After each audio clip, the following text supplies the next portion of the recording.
He was supposed to be humanity's biggest nightmare, the ultimate demon king, Clevatess the Unmerciful, the beast that could crush mountains like paper. But instead of wiping out the human race, he ends up adopting a baby. Yup, the king of magical monsters becomes a full-time babysitter. So, how did the destroyer of worlds turn into a diaper-changing grump? Let's rewind. Far away on the continent of Ethia, in a cozy village where nothing much happens, a bright-eyed girl named Alicia lives with her dad. She's got big dreams and a bigger curiosity. One day, she notices the world map only has one place labeled Ethia. Everything else blurred out. Confused, she asks her dad, who takes this golden opportunity to drop some fantasy world lore. He tells her the world is home to 5 humanoid races: regular humans, ogres, sea folk called Slatin, wild mountain bros called Benti, and the dog-nosed elves called Haydn. Among them, the Haydn royal family is the only one with the secret sauce to turn arcanite, a rare mineral, into magical weapons. So why is the map so tiny? Because outside, Ethia lies unexplored lands ruled by 4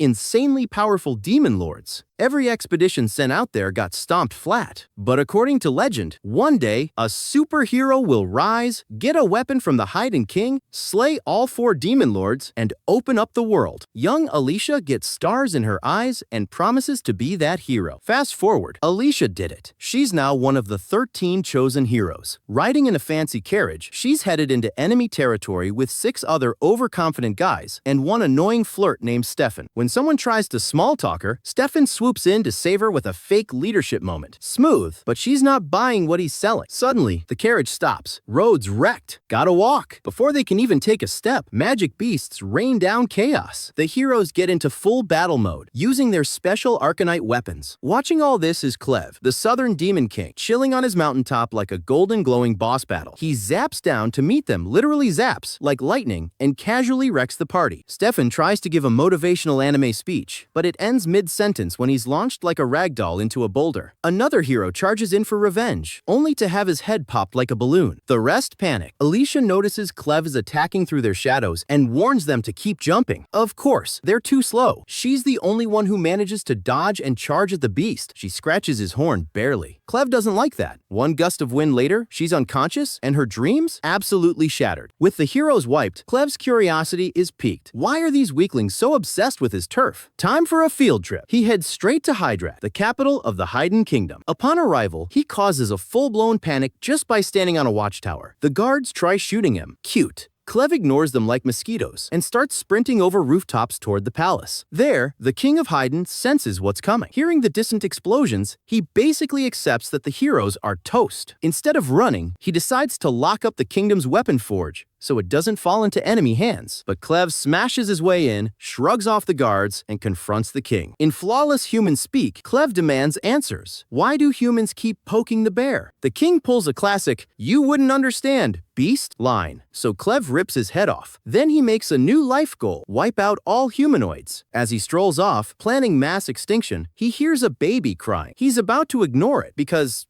duh, genocide to plan. But then a dying woman asks him to save the child. Shocked anyone would ask him for help, he stops. She says children don't get to choose where they're born. Clev is baffled, but intrigued. He takes the baby, not out of kindness, but to study it like a weird science project. Back at his monster-infested mountain, things go downhill fast. The beasts try to snack on the baby. The baby keeps crying, and Clev has no idea what to do. He gives it a magical energy boost. But that doesn't stop the poop, the bugs, or the noise. Clearly, parenting is harder than annihilating armies. Meanwhile, guess who's not dead? Alicia! She wakes up zombie-style, reassembled by Clev's magic. Confused, horrified, and very much not into the situation, she finds herself being ordered to feed the baby with her body. Yeah, things get awkward fast. When Clev demands she use her mommy milkers, Alicia flips out. But Clev doesn't get why she's mad until he learns that virgins can't magically produce milk. Facepalm. Alicia explains that humans usually hire wet nurses with money, which, of course, Clev has never heard of. So she tells him he can use arcanite as payment. It's rare, so It'll work. He's ready to go hire someone when she points out that maybe a giant demon lord stomping into town isn't the best idea. He reluctantly uses shadow magic to transform into a human-ish version of the dead royal guard who protected the baby. He even hides his tails, but keeps the horn because, you know, style. Naming the baby Luna after his mountain, he and Alicia set off to find a nurse. They stop by a river so she can wash the baby, while Clev micromanages everything like an OCD dragon dad. While cleaning Luna's cloth, Alicia spots the Haydn royal crest and freaks this baby's royalty. Clev tells her the truth. The woman begged him to take the baby after he obliterated the palace. Now, Alicia realizes that Luna might be the heir to the weapon-making secret. And if anyone hurts him, Clev will probably rage-wipe humanity. So yeah, this baby is humanity's last hope and potential doom. Just as things settle down, they hit human territory and damn bandit ambush. Alicia tries to warn Clev, but before she can, one bandit clocks him hard. To her shock, he bleeds. She screams.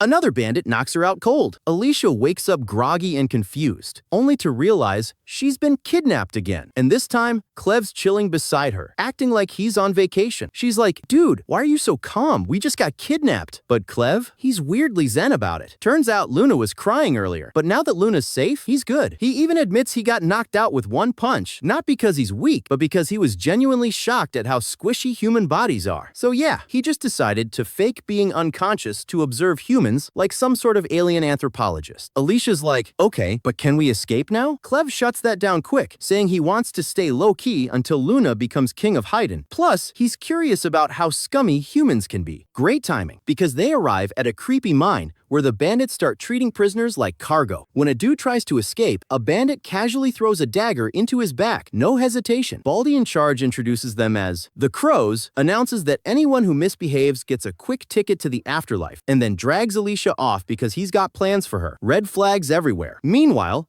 Clev gets assigned to work in a shady tavern run by the sassiest blonde bandit, Carmel, whose idea of hospitality includes more than food. She's not thrilled that Clev showed up with a baby, but she hands baby duty over to a timid slave girl named Neru, who, according to Carmel, has the milk radius of a goddess. Yup, poor Neru drops some bedsheets and immediately gets verbally smacked by Carmel. Girl can't catch a break. Elsewhere, Baldy brings Alicia to their temporary boss, a greasy guy named Vrock. Nobody respects this guy, but they're too scared of his pet troll to say it out loud. That thing's massive and apparently speaks fluent Vrock. He starts interrogating Alicia about the aeronite she brought from Luna Mountain, the former hangout of the now-feared Dark Lord Clevatess, who, by the way, wiped out Haydn's royal capital. Vrock suspects Alicia's one of the 13 heroes who originally went to defeat Clevatess. She doesn't answer, but the dude's convinced. His logic? You're not crying or wetting yourself, so clearly you're a badass. Then Vrock whips out a knife with a red blade, something that only royal-made magical weapons are supposed to have. Alicia freaks out, but Vrock just laughs and reveals it's a fake. See, he doesn't just sell slaves, he's in the bootleg magic weapon business too. And since the royal family's presumed dead, real weapons are now priceless. His genius plan? Use Alicia to find where the dead hero's weapons are buried and cash in. Alicia, obviously, doesn't say a word, so Vrock decides to drag her up Luna Mountain tomorrow. The bandits start talking about having fun with her first, and suddenly, they're all calling Vrock boss. Back in the tavern, Clev's working as a waiter, while bandits slobber over their meals and smack Neru around for being too slow. One idiot trips her, she drops some rum bottles, and they drag her outside to punish her again. Clev watches silently, taking notes like it's a social experiment. The two creeps start smacking poor Neru until she cries, but plot twist! They suddenly cough up blood, drop dead, and get absorbed into Clev's shadow. Karma, baby.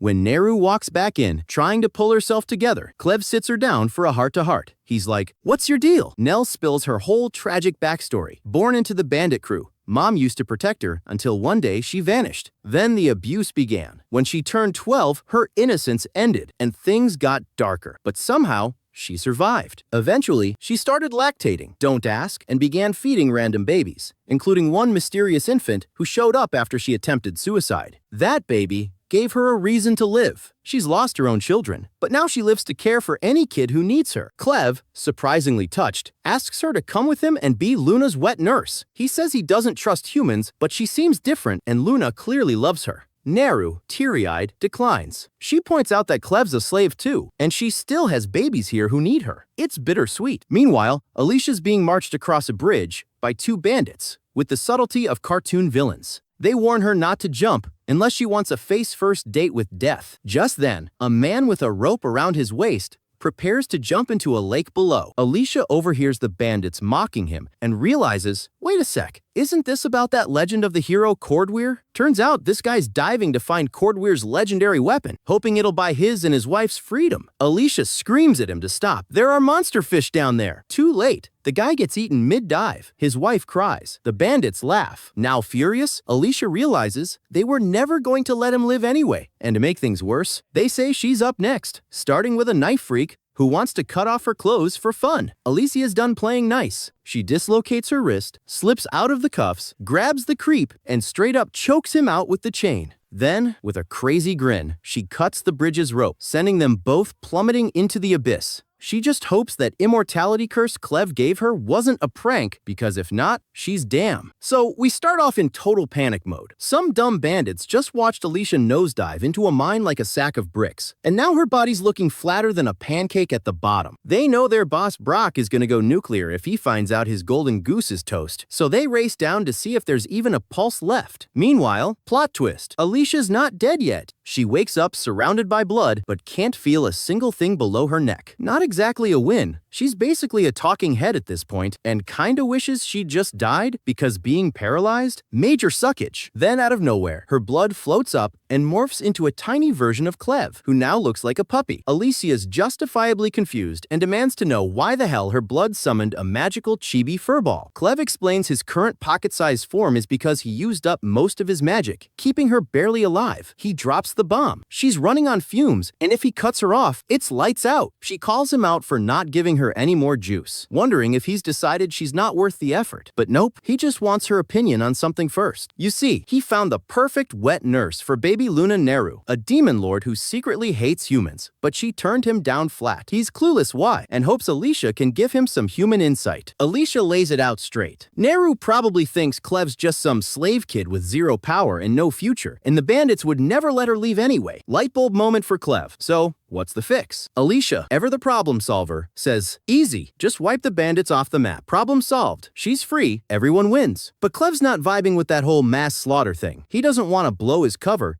and reveal he's been running around outside his mountain. So, genius that he is, he hands the job over to Alicia. You're a hero, right? Go nuts. She protests, obviously, but he ignores her and just shoves a bunch of his blood and magic down her throat like a demon smoothie. It hurts like hell, but her body starts stitching itself back together. Right on cue, the bandits show up and freeze. Alicia's alive, breakdancing like she's in a cursed music video, and screaming like a banshee. She's still in agony from the magical bone reconstruction, but that just adds to the horror movie vibe. The bandits freak out, but are too dumb to leave. Their leader screams, cut her arms off if you have to. So, one meathead charges at her, sword raised. Alicia lets him stab her arm on purpose. His sword gets stuck. She clocks him with a punch that sends his eyeball accessory flying, steals his sword and his eye patch like a total boss, and asks Clev if it's cool to just kill them all. Because honestly, she's down. While Alicia's busy going John Wick on the bandits, Clev returns to base camp with baby Luna and assures the little one that Alicia's fine. After all, she's the only human who ever managed to chip his horn. But now it's time to handle Neru. Over in town, Nell walks into a bar where her abusive boss Carmel is waiting. Mad she took so long servicing clients, Nell says she was feeding a baby, and Carmel kinda chills out until she realizes Neru is acting way too cheerful for someone living in this literal hellhole. Neru casually drops that someone asked her to leave with them, and panic mode activated. Carmel slaps her, yelling that nobody escapes, ever. But Vrock, a creep passing by, overhears and offers Neru a walk. She goes with him, not realizing it's basically a death sentence. He takes her down some sketchy tunnel, tells her not to worry about the skulls on the ground. Definitely not human. Sure, and then troll jump scare. Vrock reveals he used to be a researcher. Sure.